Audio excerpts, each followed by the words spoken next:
Pastor గాలి గంగరాజు గారు దేవుని కృపను బట్టి పరిశుద్ధ గ్రంథము నుండి 5000 వాక్యములను కంఠపాఠం చేసి దేవుని అనేక ఆశీర్వాదములను పొందుకున్నారు. ఇకను అనేక మంది దేవుని వాక్యములను కంఠపాఠము చేయనట్లు ప్రోత్సహించడానికి ది బైబుల్ ఫౌండేషన్ అను సంస్థను స్థాపించి వాక్యములు కంఠపాఠం చేసిన వారికి బహుమతులను అందజేయుచున్నారు. 500 వాక్యములు కంఠపాఠం చేసిన వారికి 1000 రూపాయలు, 1000 వాక్యములు కంఠపాఠం చేసిన వారికి 10,000 రూపాయలను, 2000 వాక్యములు కంఠపాఠం చేసిన వారికి 20,000 రూపాయలను, 3,000 వాక్యములను కంఠపాఠం చేసిన వారికి 30,000 రూపాయలను, 4,000 వాక్యములు కంఠపాఠం చేసిన వారికి 40,000 రూపాయలను, మరియు 5,000 వాక్యములు కంఠపాఠం చేసిన వారికి 50,000 రూపాయలను బహుమతులుగా అందజేయుచున్నారు. వాక్యములు కంఠపాఠం చేసిన వారు మీ ఇంటి యొద్దనే మీరు కంఠపాఠం చేసిన వాక్యములను చూడకుండా పేపర్స్ పై రాసి మా చిరునామాకు పంపగలను. అవి పరీక్షింపబడిన తర్వాత మౌఖిక పరీక్ష తేదీ మీకు తెలుపబడును. అప్పుడు మీరు కంఠపాఠం చేసి పేపర్స్ పై రాసి పంపించిన వాక్యములను నోటితో చెప్పవలెను. ఆ రీతిగా చెప్పిన వారికి ప్రకటించబడినటువంటి బహుమతులు అందజేయబడును. ప్రభు నామమునకు మహిమ కలుగును గాక. హల్లెలూయా. నేను బైబిల్ టీవీలో కళ్ళకు గంటలు కట్టుకొని 4,000 వాక్యాలు రికార్డ్ చేయడం జరిగింది. ఎందుకంటే నేను అక్కడక్కడ సాక్ష్యం చెప్పినప్పుడు కొంతమంది నిజంగా ఇన్ని వాక్యాలు చేశాడంటే నేను పట్టుదలతో ఒక 6 నెలలు మళ్ళీ నేను నేర్చుకున్నవి కరెక్ట్గా నేర్చుకుని వెళ్ళి బైబిల్ టీవీలో అది రికార్డ్ చేసి కళ్ళకు గంటలు కట్టుకొని చెప్పిన 119వ కీర్తన, మత్తయి 5, 6, 7 అధ్యాయాల ప్రోగ్రామ్స్ చాలామంది చూశారు. అలా చూసినటువంటి వారిలో చాలామంది ఇన్స్పైర్ అయ్యారు. దేవుని వాక్యం కంఠపాఠం చేయాలని ప్రార్థన చేసుకుందాం. దయగల ప్రభువా, ప్రతి పరిస్థితిని మీరు గుర్తించి నిరాశలో నిస్పృహలో ఉన్నటువంటి ప్రతి మనిషిని మీరు దర్శించి మీరు సజీవుడైన దేవుడని, ఎంతటి పాపినైనా రక్షించుటకు మీరు సమర్థుడని మా ప్రభా మీ వాక్యములో మీరు వెల్లడిపరిచేందుకు స్తోత్రములు.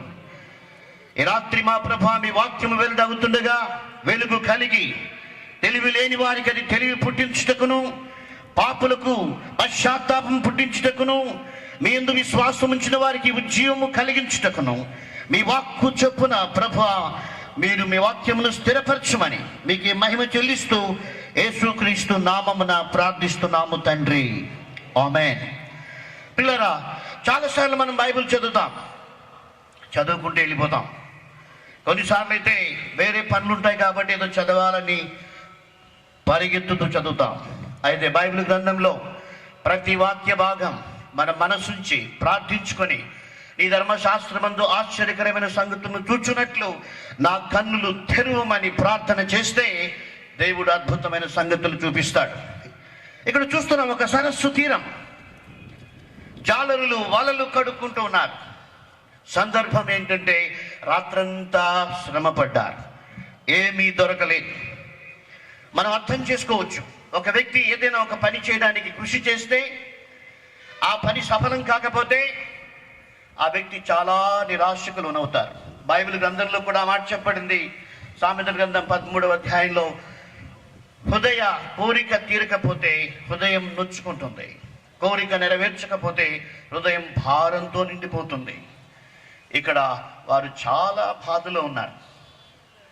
మనం చదువుకొని పరిగెత్తాం కానీ ఆ సందర్భం ఏంటంటే రాత్రంతా ప్రయాసపడ్డారు, చేపలు పడలేదు, చాలా నిరాశలో ఉన్నారు. ఎందుకంటే తెల్లవారిన తర్వాత చేపలు పడవు కాబట్టి వాళ్ళు ఏం చేస్తున్నారంటే they were washing their nets, అంటే చాలా నిరాశలో ఉన్నారు. ఇలా యేసు ప్రభువులో ఉన్న గొప్ప సంగతి ఏంటంటే ఆయన పరిచర్య జరిగించిన 3.5 సంవత్సరాల కాలంలో ఆయన దర్శించినటువంటి వ్యక్తులందరూ కూడా ఇలాంటి వారే. ఈ రాత్రి నువ్వు నిరాశలో ఉన్నావేమో, నీ కోరిక నెరవేరలేదని చాలా బాధలో ఉన్నావేమో. ప్రపంచంలో చాలామంది ఆత్మహత్యలు చేసుకోవడానికి కారణం ఏంటంటే వారు అనుకున్నది జరగకపోవడం, లేకపోతే వారిని ఎవరు అవమానం చేయడం, లేకపోతే వారికి ఉన్న అప్పులు కట్టుకోలేకపోవడం. ఏది ఏమైనా వారు అనుకున్నట్టు పరిస్థితులు ఉండకపోవడంతో చాలామంది తమ ప్రాణాలు కడుక్కుంటూ ఉన్నారు. వీరు వలలు కడుగుతున్నారు. వీళ్ళ వారి బాధ మనం అర్థం చేసుకోవాలంటే చాలా చాలా చెప్పుకోవచ్చు.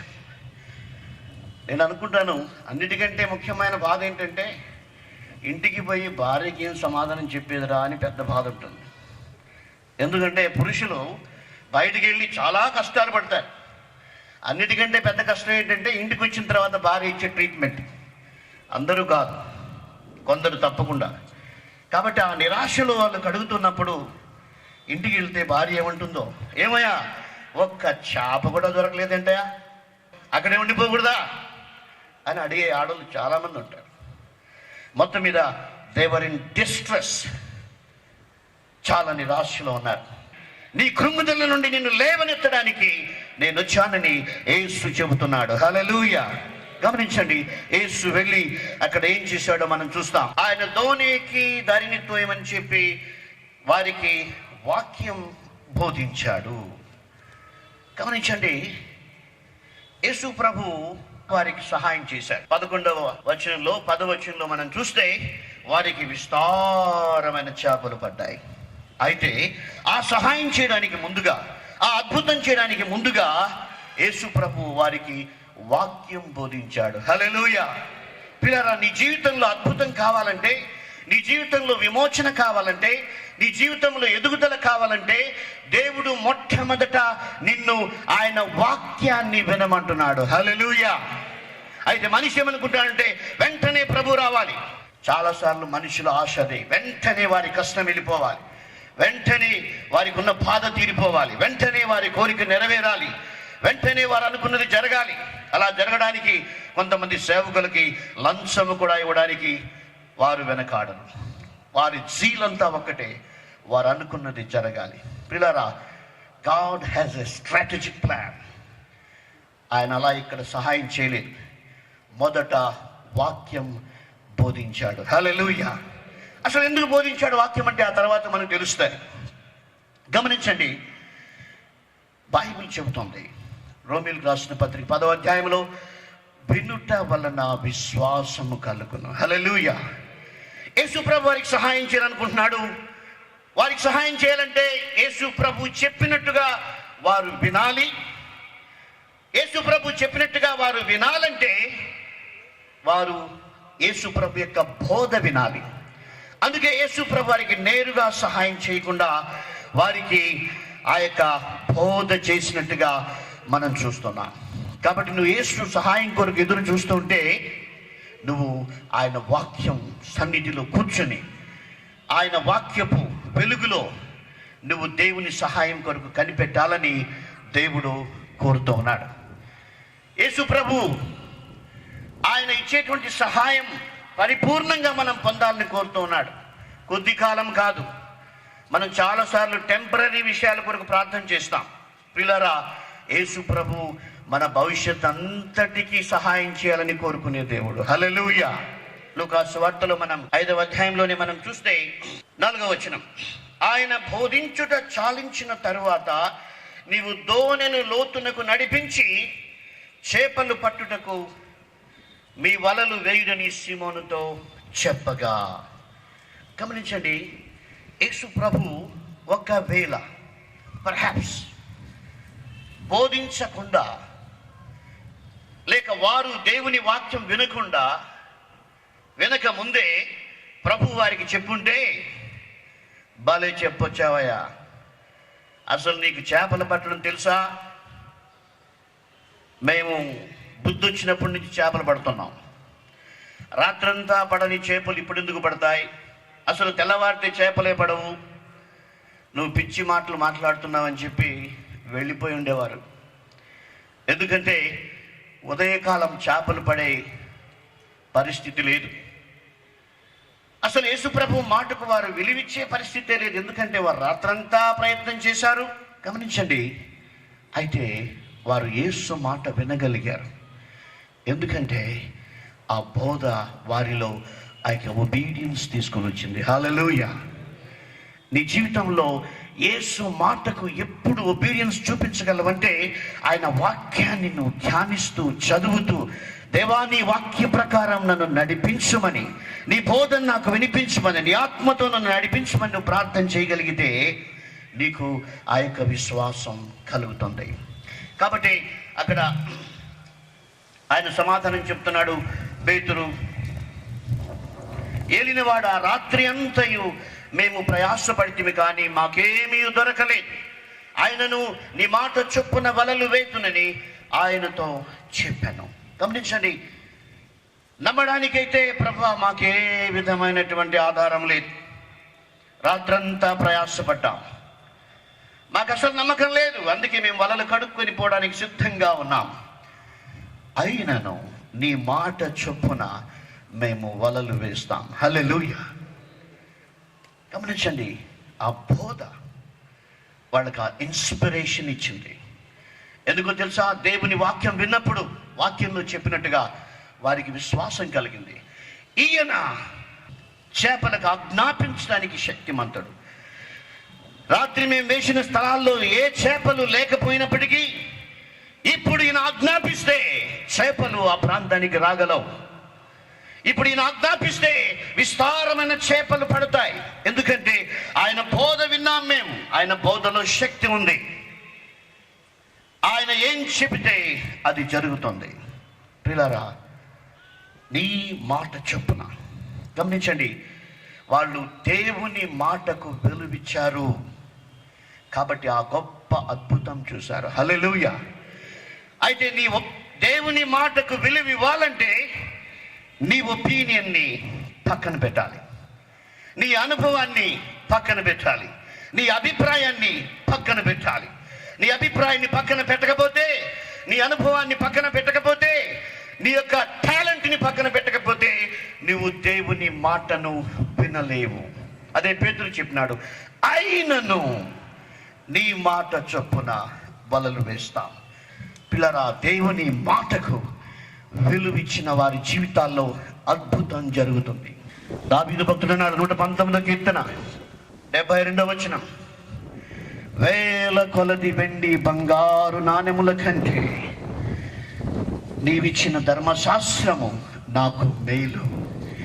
గమనించండి, ఎంత ప్రయారిటీ వాళ్ళు ఇస్తున్నారు, ఎంత ప్రయారిటీ వాళ్ళు ఇస్తున్నారు.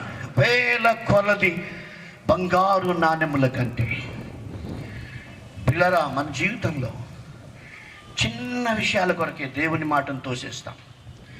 అయితే ఆయన చెప్పిన మాటను కొంత మనం ఆలోచన చేస్తే, ఆయన చెప్తున్నాడు, వేల కొలది వెండి బంగారు నాణ్యాలు నా ముందు తెచ్చిపెట్టి ఇంకో పక్క దేవుని వాక్యం పెడితే నేను దేవుని వాక్యానికి విలువిస్తాను. హల్లెలూయా. కొంతమంది చీర కొనుక్కోవడానికి అబద్ధాలు చెప్తారు. ఆఫ్టర్ ఆల్ 200-300 చీర, ఇంకా వెండి బంగారముల కంటే ఎక్కువ ఎలాగో దేవుని వాక్యాన్ని ప్రేమిస్తారు. కొంతమంది చిన్న లాభం కొరకు అబద్ధం చెప్తారు, కొంతమంది చిన్న పని కొరకు అబద్ధం చెప్తారు. గమనించండి, నువ్వు అబద్ధం చెప్తున్నావంటే you are denying the word of God. When you deny the word of God, there is no opportunity for you to see the miracle of God. దేవుని అద్భుతాన్ని చూసేటువంటి అవకాశాన్ని కోల్పోతున్నావు. పిల్లరా, ఈ లోకంలో ఎంతో మంది దేవుని అద్భుతం చూడలేక, ఆయన సన్నిధిని అనుభవించలేక, ఆయన ఇచ్చేటువంటి శాంతిని పొందలేక ఎందుకుంటున్నారంటే దేవుని మాటకు వారు విలువ ఇవ్వడం లేదు. పిల్లరా, దావీదు భక్తుడు, యోబు భక్తుడు, యేసేపు, వీళ్ళందరూ కూడా ఒకటి తీర్మానం చేశారు. మోషే అన్నాడు, ఐగుప్తులో ఉన్నటువంటి ధనము కంటే క్రీస్తు విషయమైన నింద గొప్పది. ఫరో రాజు కుమార్తె కుమారుని అనిపించుకునే కంటే దేవుని ప్రజలతో శ్రమ పడుట మేలు. పిల్లరా, ఆయన మాట కొరకు మనము కట్టుబడితే, మనం తీర్మానం చేయాలి. ఒక తీర్మానం, యేసయ్యా, ఈ రోజు నుంచి నా మాట కాదు, నా మనస్సు కాదు, నా అభిప్రాయం కాదు, మనుషుల అభిప్రాయం కాదు, నీ మాట చొప్పున నేను జీవిస్తాను. పిల్లరా, ఆ కమిట్మెంట్ చాలా గొప్పది. వాళ్ళు ఆ విధంగా కమిట్ అయినప్పుడు మనం చూస్తున్నాం, విస్తారమైన చేపలు పడ్డాయి, విస్తారమైన చేపలు పడ్డాయి. పిల్లరా, యేసు ప్రభు అద్భుతం చేసే ముందు ఆయన ఒక మాట తన బిడ్డలకు ఎప్పుడూ చెప్తూ వస్తున్నాడు. మీరు అన్ని సందర్భాలు గమనించండి. నీటిని ద్రాక్షారసంగా మార్చక ముందు ఆ బాణలను నీళ్లతో నింపమన్నాడు. 5,000 మందికి రొట్టెలు పంచడానికి ముందు వారందరినీ క్రమశిక్షణలో కూర్చోమన్నాడు. వదేసి వందేసి చక్కగా కూర్చోమన్నాడు. వాళ్ళు కూర్చున్న తర్వాత అద్భుతం చేశాడు. హల్లెలూయా. దేవుడు చాలా క్రమశిక్షణ కలిగినవాడు. నేను నమ్ముతున్నాను, ఎవడైనా కూర్చోకుండా ఉంటే వారికి ఆ రొట్టెలు అందించబడి ఉండవని నా అభిప్రాయం. ఎందుకంటే ఆయన ఆజ్ఞాపించాడు, మీరు సక్రమంగా కూర్చుని పెట్టి తర్వాత వారికి రొట్టెలు పంచండి. ప్రియులారా, ఎందుకు నీ ఎందుకు దేవుని అద్భుతం రాలేదంటే నువ్వు దేవుని క్రమశిక్షణకు లోబడుటలే, నువ్వు దేవుని యొక్క వాక్యానికి విధేయత చూపుటలే. నీ మాట కొరకు, నీ అభిప్రాయం కొరకు, నీ యొక్క స్వార్థం కొరకు నీవు జీవిస్తున్నప్పుడు దేవుని అద్భుతం నీ దగ్గరకు రాదు. ఎవరైతే ఆయన చెప్పినట్టు కూర్చున్నారో వారి యొద్దకు రొట్టె వచ్చింది. అంతేకాదు, వారు తిని తృప్తి పొంది 12 గంపలు మిగిలినంతగా అద్భుతం చేశాడు. కాబట్టి మన జీవితంలో ప్రభువా నేను ఇంకా ఎక్కడ సరి చేసుకోవాలి, ప్రభువా నేను ఇంకా నీ కొరకు ఎక్కడ నమ్మకంగా జీవించాలి, ప్రభువా ఇంకా ఎక్కడ నీ కొరకు నేను చక్కగా జీవించాలి, ఇంకా ఎక్కడ నేను పొరపాటు చేస్తున్నాను అన్న ప్రశ్నలు మంచివి. దేవుని నువ్వు ప్రశ్నించడం కంటే నిన్ను నీవు ప్రశ్నించుకొని పరిశీలించుకొని నీ జీవితాన్ని మార్చుకుంటే దేవుడు అద్భుతం చేస్తాడు. ప్రియులారా, ఇక్కడ విస్తారమైన చేపలు పడ్డాయి. ఆశ్చర్యం ఏంటంటే ఆ చేపలు పట్టినప్పుడు వారితో ఉన్నటువంటి కొంతమంది వచ్చి వారికి సహాయం చేయాల్సి వచ్చింది. ఆ విస్తారమైన చేపలు పడిన ఆ యొక్క వలను లాగడానికి. నేను అనుకుంటాను వాళ్ళు వీళ్ళని చూసి అపహసిస్తూ ఉండొచ్చు. అసలు నువ్వు దేనికి పనికిరారా, మీరు ఎందుకు వచ్చారా ఊరికి చేపలు పట్టడానికి, ఇంట్లో పడుకొని నిద్రపోకుండా అని చాలా మాటలు వారిని అపహాస్యం చేసి ఉండొచ్చు. ఈ లోకం యొక్క నైజం ఏంటంటే, ఈ సమాజం యొక్క నైజం ఏంటంటే, ఒక వ్యక్తి నిరాశలో ఉంటే, ఒక వ్యక్తి బాధలో ఉంటే, ఒక వ్యక్తి కృంగిపోతూ ఉంటే ఆ వ్యక్తిని ఇంకా కృంగదీయడం ఈ లోకం యొక్క నైజం. ఇంకా ఆ వ్యక్తి గురించి చెడుగా మాట్లాడడం ఈ సమాజం యొక్క నైజం. అయితే యేసు అలాంటి వారిని వెతుకుతూ సంచరిస్తున్నాడు. హల్లెలూయా. ఆయన అందరికీ ఉపకారని, పడిపోయిన వారందరినీ ఆయన ఉద్ధరించాలని, కృంగిపోయిన వారందరినీ ఆయన లేవనెత్తాలని కరుణించేటువంటి దేవుడు. పిల్లారా, విస్తారమైన చేపలు పడ్డాయి. నేను అనుకుంటున్నాను, ఎవరి చేత వారు అపహాస్యం చేయబడ్డారో, ఎవరైతే వారు అంతవరకు వారిని గేలి చేశారో వారు సైతం వచ్చి ఆ వలలు లాగాల్సినటువంటి విస్తారమైన చేపలు దేవుడు ఇచ్చాడు. దేవుని సన్నిధిలో నువ్వు దేవుని మాట వింటే, ఆయన మాటకు లోబడితే, యేసును విశ్వసిస్తే, ఆయన వాక్యానికి నీ జీవితాన్ని సమర్పించుకుంటే, ఎవరైతే నిన్ను అపహసించారో, ఎవరైతే నిన్ను గేలి చేస్తున్నారో, ఏ సమాజం అయితే నిన్ను కించపరుస్తోందో, ఎవరైతే నిన్ను నిందిస్తున్నారో వారు సహితం వచ్చి నీకు సహాయపడేట్టుగా దేవుడు చేయగలడు. హల్లెలూయా. సామెతల గ్రంథం 16వ అధ్యాయం 7వ వచనంలో చెప్పబడింది, ఒకని ప్రవర్తన యెహోవాకు ప్రీతికరమైన ఎడల ఆయన శత్రువులు సహిత వారిని మిత్రులుగా చేయును. అవును, దేవుడు చేయగలడు. మన మనుషులు తిట్టుకోవాల్సిన పని లేదు. ప్రియులారా, ఎవరి గురించి చెడుగా మాట్లాడాల్సిన పని లేదు. యేసు ప్రభు నాకు ఒకటే బోధించాడు, don't ever criticize anybody, follow me. Hallelujah. నన్ను వెంబడించు. యేసుని వెంబడించే బదులు చుట్టూ ఉన్న వారిని చూసి పనికి మాలిన మాటలు మాట్లాడుతూ ఎన్నో ఆశీర్వాదాలు కోల్పోతున్నారు. ప్రియులారా, వారు యేసు మాట విన్నారు కాబట్టి అంతవరకు దూరంగా ఉన్నవారు, అంతవరకు గేలి చేసిన వారు వచ్చి వారికి సహాయపడ్డారు. నేను నమ్ముతున్నాను యేసు అలాగ నీ జీవితాన్ని దీవించగలడు. కాబట్టి నీకు ఎవరిపైనా వ్యతిరేకమైన అభిప్రాయం ఉంటే అది వదిలిపెట్టు. బైబిల్ గ్రంథంలో ఒక అద్భుతమైన మాట నా జీవితాన్ని చాలా మలిచింది. గత సంవత్సరం సామెతల గ్రంథం 31 అధ్యాయాలు కంఠపాఠం చేయడానికి ఆ ప్రభు నాకు సహాయం చేశాడు. హల్లెలూయా. నేను గొప్పవాడని చెప్పట్లేదు. అయితే సరిగ్గా ఆ 30 అధ్యాయం చదువుతున్నప్పుడు ఆ యొక్క ఆగూరు పలికిన మాటల్లో ఒక మాట ఉందండి. ఆ భక్తుడు దేవునితో ఇలా అంటున్నాడు, I'm brutish than every man. ప్రభువా, మనుషుల్లో అందరికంటే పనికి మాలిన వాడిని నేను అని ఆయన ప్రార్థన చేశాడు. ఆ మాట చూసినప్పుడు నేను చాలా ఆశ్చర్యపోయాను. అంత గొప్ప భక్తుడు దేవుని దగ్గర ఆయన ఏం చెబుతున్నాడంటే, ప్రభా, నేను ఏ మనిషిని గురించి కూడా కించపరచను, ఎవరిని దూషించను, ఎవరిని విమర్శించను, ఎందుకంటే నాకు తెలుసు నా బ్రతుకు. నేను అందరికంటే పాపాత్ముడిని, నేను అందరికంటే పలికి మాలిన వాడిని. ఇంగ్లీష్లో I'm brutish than any man. మీకు తెలుసో తెలియదో, ఈ ప్రపంచంలో ప్రతి వ్యక్తి కూడా యేసు లేకపోతే మిగిలిన అందరికంటే పాపి. ఆయనకు అవగాహన కలిగింది. నేను అనుకున్నాను, ప్రభా, చాలాసార్లు నా జీవితంలో ఎవరెవరి గురించో మాట్లాడాను, వారి పనికిరారు, వీరు పనికిరారు అనుకున్నాను. అయితే నీ వాక్యం నాకు తెలిసుంటే నా నోరుని ఎంతో జాగ్రత్త పరుచుకునేవాడిని. ఇక నుంచి నేను ఎవరిని కించపరచను. ప్రభా, నేను అందరికంటే పనికి మాలినవాడిని, నాకు రక్షణ నువ్వు ఇవ్వకపోతే నేను భయంకరమైన పాపిని. పిల్లరా, అలాంటి అవగాహన మనకు దేవుని వాక్యం చదివితే వస్తుంది. బ్రేకింగ్ న్యూస్ చూస్తే ఏమీ రాదు. బ్రేకింగ్ న్యూస్ చూస్తూ ఉంటే నీ స్పిరిచువల్ లైఫ్ బ్రేక్ అయిపోతుంది. జాగ్రత్త. నేను చాలాసార్లు చెప్పాను, న్యూస్ చూడడం తప్పని చెప్పట్లేదు, కానీ అసలు న్యూస్కు స్పెండ్ చేసిన టైం నువ్వు బైబిల్కు స్పెండ్ చేస్తున్నావా? పిల్లరా, రోమీయులకు రాసిన పత్రికలో 6వ అధ్యాయం 19వ పౌలు ఒక సవాలుతో కూడిన మాట చెప్పాడు. మీరు పాపమునకు దాసులుగా ఉన్నప్పుడు మీ అవయవములను అపవిత్రతకు ఎలాగూ అప్పగించుకొంటిరో, ఇప్పుడు పరిశుద్ధత కలుగుటకై మీ అవయవములను అలాగూ అప్పగించండి.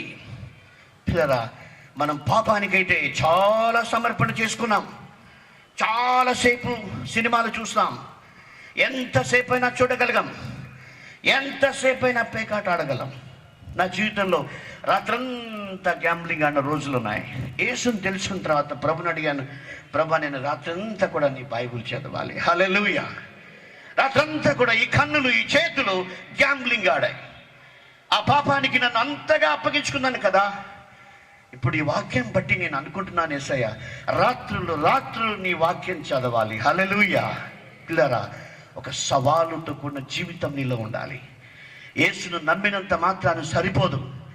ఆయన వాక్యమును నీవు స్వీకరించాలి. ఆయన వాక్యానికి నువ్వు లోబడాలి.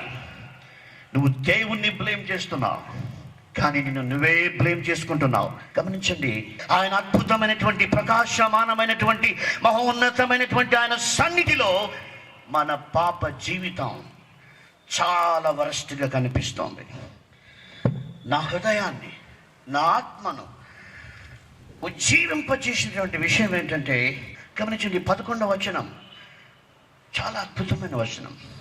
నా జీవితాన్ని బలపరిచినటువంటి వాక్యం ఇది. వారు దోణెలను దరికి చేర్చి సమస్తమును విడిచిపెట్టి ఆయనను వెంబడించరి. గమనించండి, అక్కడ ఎంత అద్భుతం ఉందో తెలుసా? విస్తారమైన చేపలు పడడానికంటే అక్కడ వాళ్ళు వచ్చిన కమిట్మెంట్ చాలా అద్భుతమైంది. హల్లెలూయా. గమనించండి, నేను ఆశ్చర్యపోయాను. ఆ రాత్రంతా ప్రయాసపడింది చేపల కొరకు, బాధపడింది ఆ చేపల కొరకు, ఎదురు చూసింది ఆ చేపల కొరకు. అయితే అవన్నీ విస్తారంగా వాళ్ళ కళ్ళ ముందు కనిపిస్తే, యేసయ్యా, ఇవేవి నాకు వద్దు, నువ్వే నాకు కావాలన్నారు. హల్లెలూయా. యేసులో ఉన్న గొప్ప సంగతి అదే, యేసులో ఉన్న అద్భుతం అదే. నీకు ఎలాంటి కోరిక ఉన్నా నిన్ను దేవుడు ఒక స్థితికి తీసుకుని రాగలడు. యేసయ్యా, నాకు ఇంకేమీ వద్దు, నువ్వే నాకు కావాలి. హల్లెలూయా. పిల్లరా, వాళ్ళకొక్కటే అన్నిటిపైన ఆశ పోయింది. హల్లెలూయా. అన్నిటిపైన ఆశ పోయింది. నా జీవితంలో నేను చెప్పగలను, నాకు ఒకప్పుడు చాలా ఆశలు ఉండేటివి. అయితే ఆయన సన్నిధిని అనుభవించినప్పుడు ఆశలన్నీ పోయాయి. యేసయ్యా, నా ఊపిరినంత వరకు నీకు నమ్మకంగా జీవించాలి. హల్లెలూయా. ఒక్కసారి సిలువ వైపు చూద్దాం. ఆయన నీ జీవితంలో అద్భుతం చేయాలని, నీకు మనశ్శాంతిని ఇవ్వాలని, నీకు జీవం ఇవ్వాలని, అది సమృద్ధిగా ఇవ్వాలని, నీ నిరాశను తీసివేయడానికి, మనుష్యులు నిన్ను ద్వేషిస్తూ ఉంటే వారి ఎదుటే నిన్ను దీవించడానికి ఆయన కలువరిగిరి శిలువలో బలియ్యాడు. ఆయనను స్వీకరిస్తే, ఆయన వైపు చూస్తే, ప్రభువా ఇక నాకు ఈ పాప జీవితం వద్దు, నాకు ఏమీ వద్దు, దేంట్లోనూ సంతోషం లేదు, నువ్వు నాకు కావాలి అని ఒకసారి సిలువ వైపు చూద్దాం. నాకు ఇష్టమైన చరణం పడతాను, దయచేసి కళ్ళు మూసుకొని ఆ సిలువ వైపు మనం చూద్దాం. ప్రభువా నాకు రక్షణ కావాలి, నీ వాక్యం కావాలని ఆయన వైపు చూద్దాం. సిలువ భారము భరించలేని భారమైన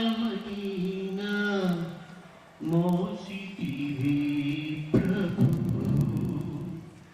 పలుమార్లు ఒరిగి లేచి సాగితివి ప్రభు, సిలువ భారము భరించలేని భారమైన మోసితివి ప్రభు. ఆ యేసు నీ కొరకు ఆ సిలువను మోసాడు, నీ కొరకు ఆ భారం భరించాడు, నీ పైన పాప భారాన్ని తీసివేయడానికి, ఆయన వాక్యం నీలో నింపడానికి, నిన్ను అద్భుతం చేయడానికి ఆయన సిలువలో చనిపోయాడు. మా పాప భారమంత నీపై మోపబడినదా, మా శాపరుణములన్నీ నీవే తీర్చితివి కదా, నీ రుణము మేము ఇలలో ఎట్టులా తీర్చెదము ప్రభు, గైకొనుము మము ప్రభు. యేసయ్యా నన్ను నువ్వు స్వీకరించిన ఆయన, ఈ రాత్రి నుంచి నేను నీ కొరకు జీవిస్తాను ప్రభు, నా అభిప్రాయాల కొరకు జీవించాను, నా సుఖం కొరకు జీవించాను, నా మనసు చెప్పినట్టు జీవించాను, అయితే ఎక్కడా నాకు శాంతి దొరకలేదయ్యా. ప్రభా నీలో శాంతి ఉంటే నువ్వు నా పాప భారం భరించావు ప్రభా, బాధ అయినప్పటికీ కూడా నువ్వు భరించావు. ప్రార్థన చేసుకున్నాం. దయగల ప్రభువా, కనికరగల తండ్రి, నువ్వెంత గొప్పగా ఉన్నాయనా, నిరాశలో ఉన్న వారిని వెతుకుతూ వచ్చావే, నా భవిష్యత్తు గురించి ఆలోచిస్తుండగా యేసయ్యా నీ మాట నా దగ్గరికి తీసుకుని వచ్చావు, నీ మాట చూపు నేను జీవిస్తాను ప్రభా, నీ మాటకు నేను విధేయత చూపిస్తాను తండ్రి, నా అభిప్రాయాలు పక్కన పెడతాను ప్రభువా. ప్రభా అలాగ మా అందరికీ సహాయం చేయమని, ఇదిగో ప్రభువా యేసయ్యా నువ్వుంటే నాకు చాలు, నిన్ను వెంబడిస్తాను ప్రభువా, నాలో ఏ ఆశ లేకుండా చేయమని వేడుకుందాం. దయగల తండ్రి అలాగ మనందరినీ ఆశీర్వదించమని మీకే మహిమ చెల్లిస్తూ కృతజ్ఞత చెల్లిస్తూ ఈ కోడికను మా ప్రభువా ఎలాంటి ఇబ్బంది లేకుండా జరిగించేందుకు మీకు స్తోత్రం. నేను అల్పుడను ప్రభువా, అయిన నీ కృపను నిలిపేది కడ వరకు నిలుపుటకు మీరు సమర్థం. శ్రమయు వేదనయు నన్ను పట్టినప్పటి నీ ఆజ్ఞలు కలిగించు సంతోషం అనుభవించడం సహాయం చేయమని, మీకే మహిమ చెల్లిస్తూ ముందుకు సాగటకు కృప చూపించమని, సమస్త ఘనత మహిమ మీకే చెల్లిస్తూ యేసుక్రీస్తు నామమున ప్రార్థిస్తున్నాము తండ్రి, ఆమేన్. మీ ఉత్తర ప్రత్యుత్తరములకై మా చిరునామా the Bible foundation, post box number 13, Tirupati 517507, Andhra Pradesh, India. మా ఫోన్ నెంబర్స్ 9440046393 మరియు 9490089824. మా ఈమెయిల్ అడ్రసెస్ thebiblefoundation@gmail.com. మరియు meaningfulprayer@hotmail.com. మా వెబ్సైట్ www.thebiblefoundation.com.